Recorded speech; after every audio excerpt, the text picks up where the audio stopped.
മേത്തല കണ്ടംകുളം ഗുരുദേവ മാനവ മൈത്രി ട്രസ്റ്റിന്റെ പൊതുയോഗം നടന്നു. മേത്തല കണ്ടംകുളം ശ്രീ ഗുരുദേവ മാനവ മൈത്രി ട്രസ്റ്റിന്റെ പൊതുയോഗം മേത്തല ഗവൺമെന്റ് UP സ്കൂളിൽ വെച്ച് നടന്നു. പ്രസിഡന്റ് KP പ്രതാപൻ അധ്യക്ഷത വഹിച്ചു.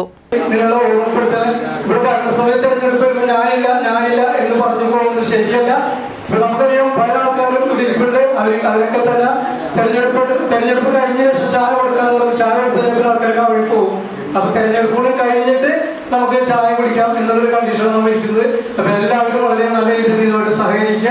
ഭാവി പരിപാടികൾ വാഗ്ദാനം ചെയ്തിട്ടുണ്ട്. നമുക്ക് പറഞ്ഞ രീതിയിലൊക്കെ തന്നെ കാര്യങ്ങൾ ചെയ്യാൻ കഴിയും. പിന്നെ മെമ്പർമാരെ വളർന്ന കാര്യങ്ങളൊന്നും കൃഷി ചെയ്യാൻ നമ്മുടെ ട്രസ്റ്റില്ല. വേറെ പല കുറികളൊക്കെ കൃഷികളുണ്ട്. മെമ്പർമാരെ വളർത്താൻ അധികം കൃഷികളൊന്നും ഇല്ല. പിന്നെ കേസുകളുടെ കാര്യത്തിൽ നമുക്ക് പറയുന്നത് 41 കേസുണ്ടായിരുന്നത് 6 കേസാണ് നമ്മൾ കൊടുക്കാൻ തീരുന്നത്. അത് പലവട്ടം നമ്മൾ വീടുകളിൽ നിരന്തരം ഞങ്ങൾ വളരെ റയറായിട്ട് കേസൊക്കെ ഉദ്ദേശിക്കുന്നത്. നിരന്തരം നമ്മൾ അവരുടെ വീട്ടിൽ ചെന്ന് പറഞ്ഞ് ജാമ്യക്കാരുടെ വീട്ടിൽ പോയി ചെന്ന് പറഞ്ഞ് ഒരിക്കലും അവർ പറഞ്ഞ് നിങ്ങൾ പോയി കേസ് കൊടുത്തോളാൻ പറഞ്ഞു.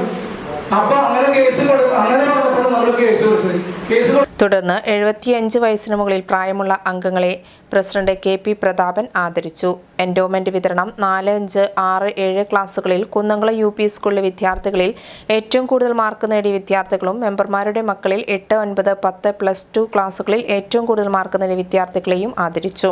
കഴിഞ്ഞ പൊതുയോഗ മിനിറ്റ്സ് വായിച്ച് അംഗീകരിക്കൽ, പ്രവർത്തന റിപ്പോർട്ട്, 2024-25 വർഷത്തെ വരവ് ചെലവ്, ലാഭം, ഛേദം മുതൽ കടം കണക്കുകൾ അംഗീകരിക്കൽ, ഓഡിറ്റ് റിപ്പോർട്ട്, സമാധാന റിപ്പോർട്ട്, ചർച്ച എന്നിവ നടന്നു.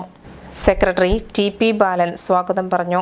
NV Vijayan, MA Ramachandran, OM Dinakaran, Sreenivasan, Prathapan, TN Kishore എന്നിവർ പ്രസംഗിച്ചു.